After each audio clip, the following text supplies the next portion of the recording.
secara maksimal hasil dari belajar yang kita jalankan. Sebelum kita masuk lagi ke materi, saya ingin cerita terlebih dahulu tentang kejadiannya real sih sebenarnya ya. Jadi ada teman saya dulu, dia kuliah jurusan PJOK sebenarnya, olahraga ya, namun mengalami kecelakaan. Karena memang kecelakaannya hawa memakai motor ninja bedanya. Biasanya teh pengen ngegas, pengen ngekat, dan setelah dioperasi mau tidak mau, karena dia atlet ya, atlet basket. Saya juga dulu berkecimpung dunia basket juga, teman basket. Kecelakaan enggak, harus diamputasi kakinya. Satu buku kaki ini, satu lagi ya sabutut sebelah dari kaki belah dieunan. Jadi dua rasa. Ya. Dua rasa sempat drop, dan setelah drop itu menepi beberapa tahun ya, dan akhirnya dia bangkit dari keterpurukan dan mengikuti ajang olahraga orang yang berkebutuhan khusus ya, atau Paralimpiknya sampai Asia juga ya, sampai ke luar negeri juga. Tapi diawali dari lokal dulu di Pergarutan, terus di Jawa Barat ya. Sidik basicnya atlet ya. Kekurangannya hanya kaki saja kan. Tapi skill untuk individu, tangan, badannya memang jadi gitu, memang pemain. Nah, hasilnya singkat cerita, kita ketemu lagi sudah bertahun-tahun lamanya seperti itu. Dan dia cerita, lamun barengko saya tidak memikirkan kemampuan yang berbasis aset ya. Jadi apa yang kita miliki itu yang kita maksimalkan. Dan terus-terusan terpuruk dengan kemampuan yang berbasis kekurangan. Kita biasanya gitu ya, kurang iya, terpaku dari hal-hal yang menjadi kekurangan kita. Tidak memaksimalkan hal-hal yang menjadi kelebihan kita. Saya mau bisa ke luar negeri, bisa kemarin jika guru, jadi guru, jika dirinya keringat kuliahnya seperti itu. Dan beliau bisa survive sampai saat ini. Apa loh atlet Paralimpiknya, hariannya luar biasa. Penghasilan sehari-harinya dari gor yang dia buat sendiri, domisilinya di Garut. Ada gor basket khusus indoor. Nah, penghasilannya dari situ, hasil dari Paralimpik ya, atlet seperti itu. Jadi apa hikmahnya yang saya dapatkan adalah itu tadi, ketika kita berpikir, ternyata kekurangan kita itu akan menimbulkan efek yang kita tidak mau berusaha. Kalau kita berpikir berbasis kekurangan, tapi kalau sebaliknya kita berpikir berbasis aset, apa yang kita miliki, apa yang bisa kita maksimalkan, apa yang kita mampu untuk kita kerjakan, bisa sesukses itu dalam artian lain. Jadi dia itu dek syukuran bang, jangan syukurannya bingung. Dek syukuran itu hanya syukuran dengan tubuh gerakku ya, syukuran dengan ya alhamdulillah saya sana mah. Dengan adanya kecelakaan tersebut ya saya bisa seperti itu. Mungkin itu hikmah dibalik dengan pemikiran bahwa kita harus memaksimalkan potensial kita. Seperti itu. Ya. Anda juga sama ya. Silakan kamu review, kamu lihat potensi yang kamu miliki, nah itu yang dimanfaatkan. Soalnya kalau kita mikir terus kurang, kita jadi males biasa. Ya, feedbacknya jadi negatif ya. Vibes-nya jadi hoream, kadituna, aku mah apa gitu. Ya, gak ada pede-pedenya. Tapi kalau misalkan kita berbasis aset, apa yang kita miliki, pikirkan, maksimalkan, itu lebih, ternyata batur teh tebogalan lu kita. Bisa lebih seperti itu. Ternyata pangalengan teh betul terduga kapal langit. Jika itulah berbasis aset apa yang kamu bisa maksimalkan. Terakhir kita membahas tentang global teknologi, yaitu IoT ya, dimana kita mulai dengan manual, elektrikal, kemarin gitu kan. Terus di ending kita berdiskusi tentang teknologi terbarukan, yaitu Internet of Things ini ya, dimana elemen yang tergabung atau yang harus ada dimulai dari mekanik ya.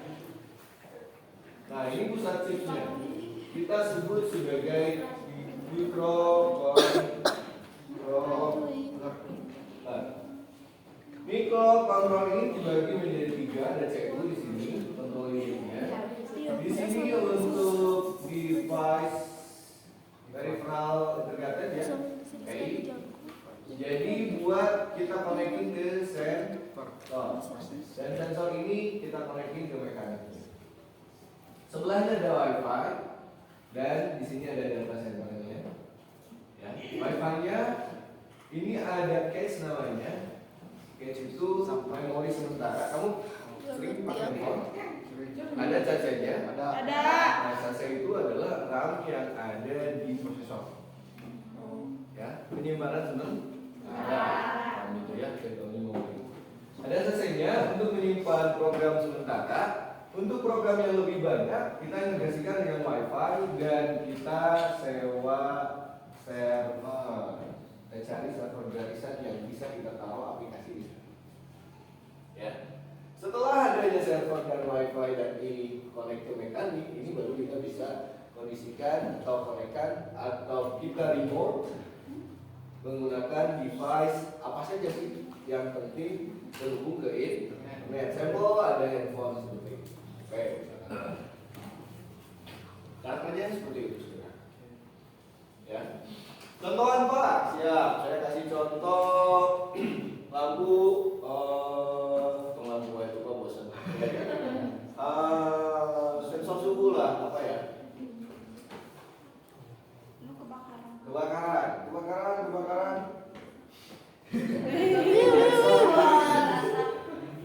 Sensor asap Pak ya. Alat diod sederhana untuk tes kebakaran. Jadi asap ya. Asap atau api atau suhu?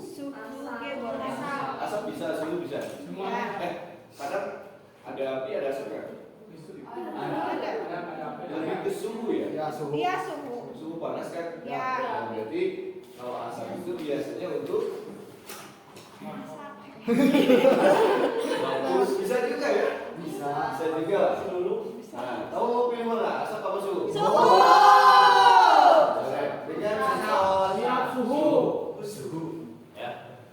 Alat IoT sederhana tes kebakaran dengan suhu. Ya. Mekaniknya berarti kita bikin satu alat, boleh dari plastik atau pakai bus juga jadi masalah. Buat nyimpen sensornya doang. Sensor, ya, sensor yang harus dekat dengan suhu, dengan api lah ya. Atau misalkan kita nggak pakai alat dulu Pak, pakai sensornya doang, sensor suhu lah.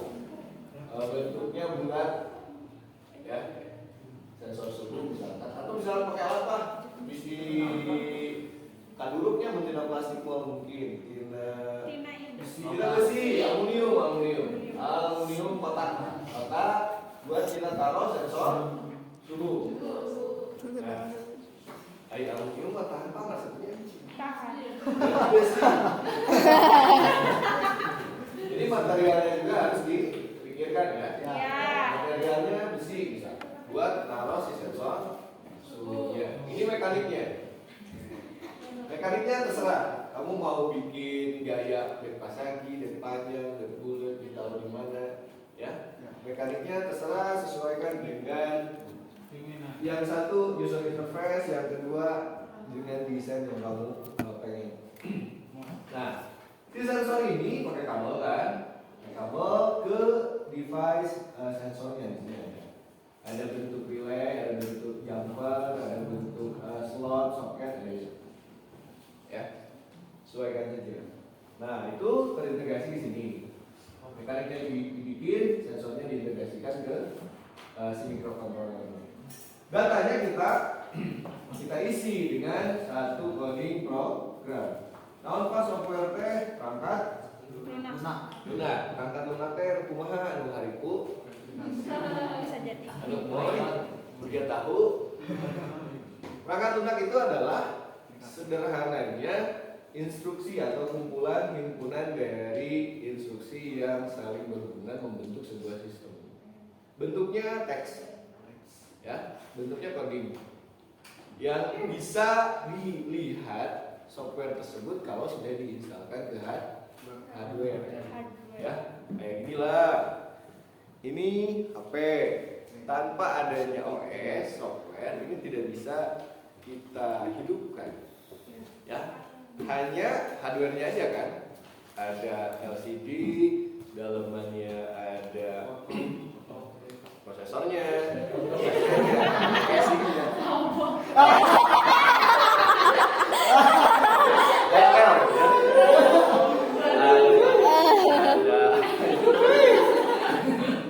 Nah, itu hardware-nya. Segala sesuatu yang terlihat dengan mata, kasat mata itu kita sebut sebagai hardware. Software-nya Pak, saya nggak bisa lihat software-nya. Itulah software.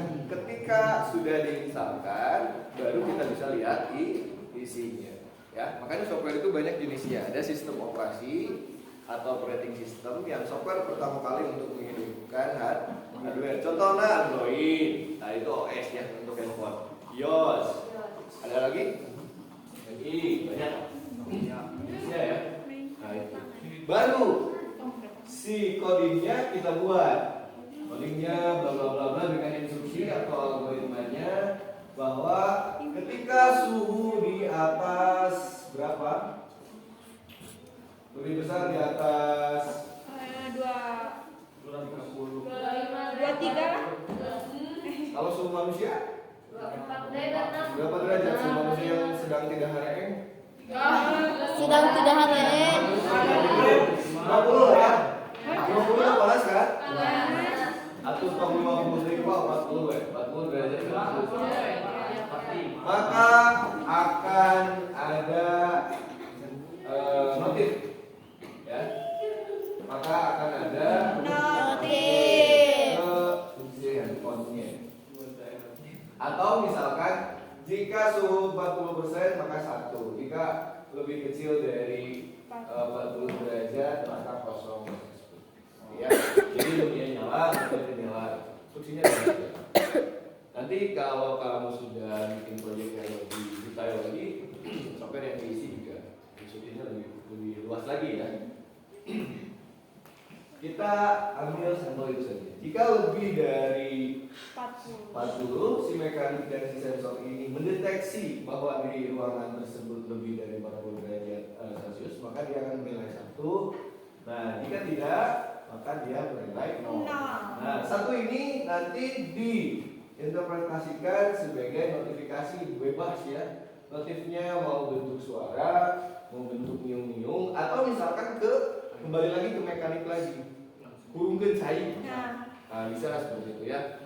Berarti si sensornya harus 2 atau mekaniknya harus bikin 2. Nanti bisa diprogramnya sesuai dengan apa yang ada di kepala kita dan keinginan kita. Nah, kalau kita tidak ingin membuat iOS, tidak saja selesai seperti ini. Tidak harus terintegrasi ke internet ya, atau ke IoT ini. Tapi kalau kamu mau lebih luas lagi agar notifnya bisa muncul di handphone kita, ya walaupun kita sedang di mana, sedang apa, semalam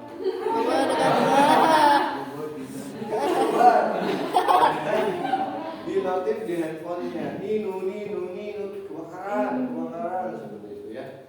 Nah, itu program ini kita harus taruh di server agar bisa kita akses dengan device mountingnya, baik itu laptop, TV, HP dan lain sebagainya. Nah, ini simbolnya ya, simbolnya seperti itu. Kebayang? Bayang. Siapa yang dibayangkan foto di balik HP kan?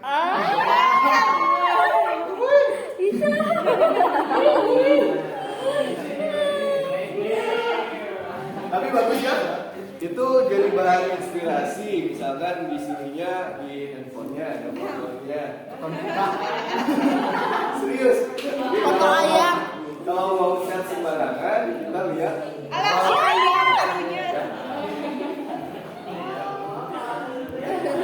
Tip untuk tidak chat sembarangan, taruh fotonya di handphone. Ya, benar. Next, Internet of Things, ya sama aja kayak gitu. Mau lihat gambarnya ya. Semua aktivitas itu terintegrasi ke remote internet. Kayak gitu ya. Smart home, contohnya satu rumah itu bisa kita remote dengan handphone. Gitu ya. Smart school, satu rumah kita bisa remote dari rumah kepala sekolah, bisa ya. Atau satu Jawa Barat bisa di remote dari IoT center. Nah, itu ya. Bentuk IoT-nya seperti itu. Ya, jadi pemahamannya sederhana sebenarnya. Aktivitas teknologi yang terintegrasi ke internet, ya itu bisa dikatakan sebagai OTT. Ini materinya cuma segini. Arduino Uno itu untuk codingnya, ya. Mikrokontrolernya itu adalah MCU-nya, ya. Sensor-sensornya banyak jenisnya. Kamu tinggal pilih mau pakai apa. Ya. Servernya dan cloud computingnya kita cari server gratis saja. Mau pakai servernya Telegram bisa, mau pakai Mailing bisa, mau pakai Amazon juga bisa. Tadi yang free karena si softwarenya juga dikit lah. Kita nggak butuh drive yang gede buat agar bisa di remote.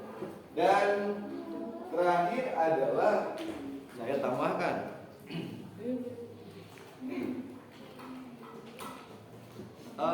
Kita pakai NetBeans aja ya, NetBeans buat aplikasi Androidnya. Oh ya, Yana pakai Android ya, Yana pakai iOS.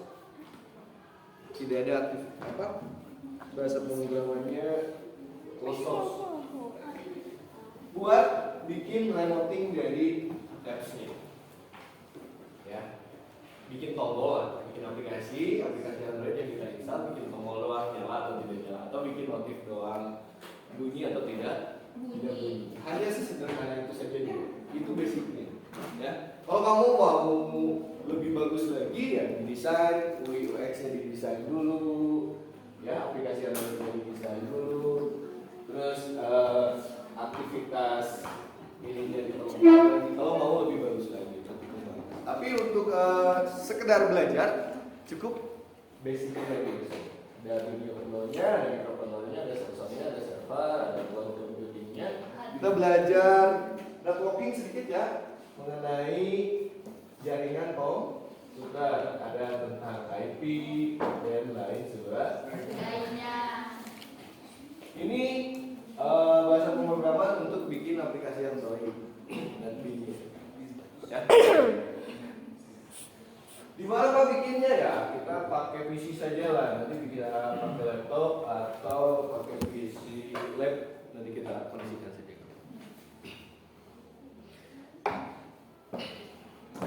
Satu, dua, tiga, empat, lima. Terakhir berkelompok berapa kelompok sih? Lebih ya. Tapi saya butuh cuma 5 sih. 5 karena sensornya ada 5, nanti dibagiin sensor. 7 orang Jadi 7 Satu orang kelompok dibagi sensor satu ewang, yang kebagian relay, yang kebagian suhu, kebagian asap, kebagian gerak, kebagian suara. Ya, jadi aplikasinya sesuaikan konsepnya.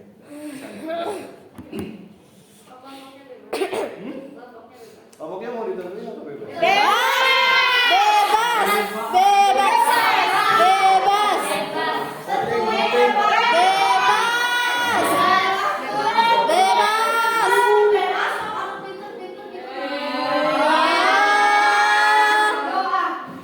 Tapi sebelum saya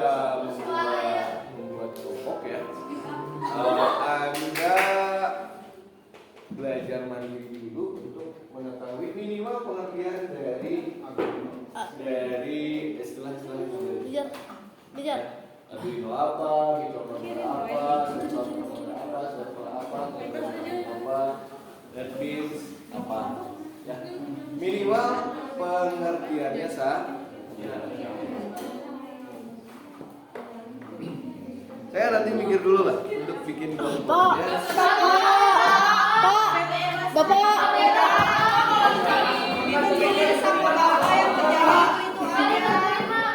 Yang kerjanya teh itu doang.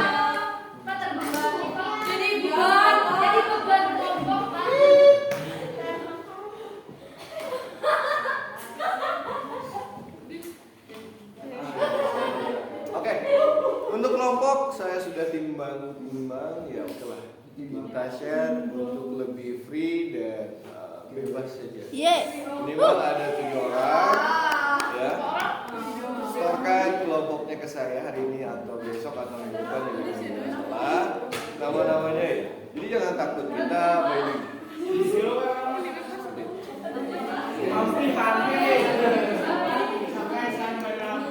Nah, itu nanti ya. Itu nanti. Sekarang tugasnya kamu Cari materi informasi tentang itu.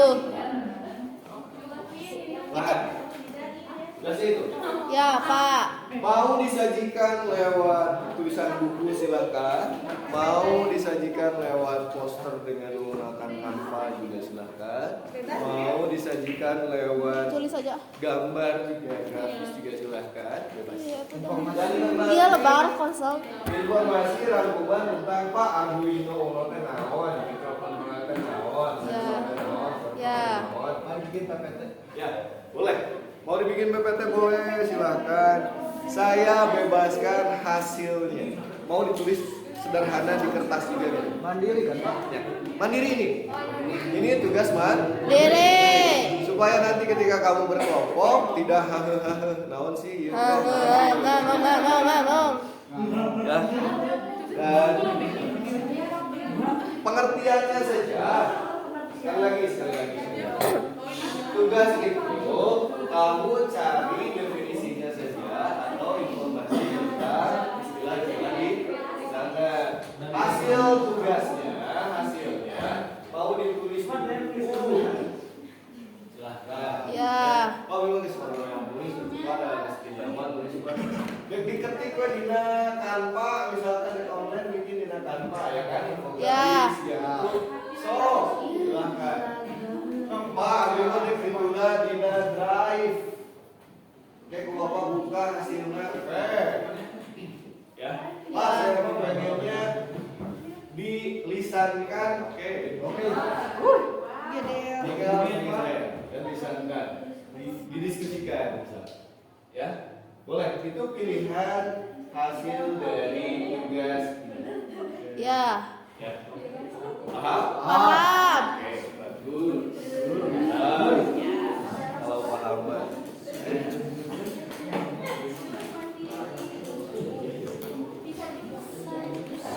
Iya, IPA itu.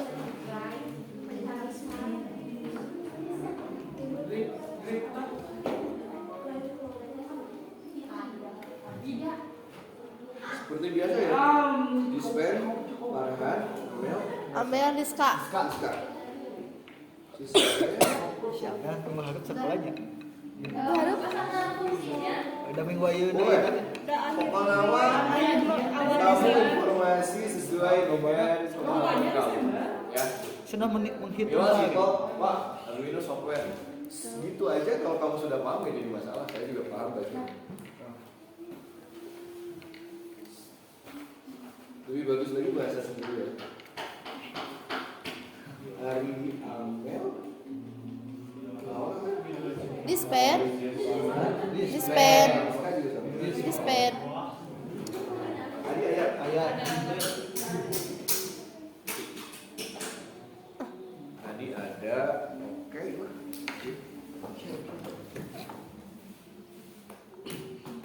Saya tutup dulu untuk kebutuhan ini ya. Kebutuhan video. Ya. Ya, terima kasih sekian apa yang sudah kita bahas dari tugas yang dikumpulkan. Itu saja yang bisa saya sampaikan. Terima kasih. Assalamualaikum warahmatullahi wabarakatuh. Waalaikumsalam. Nah. Atuh.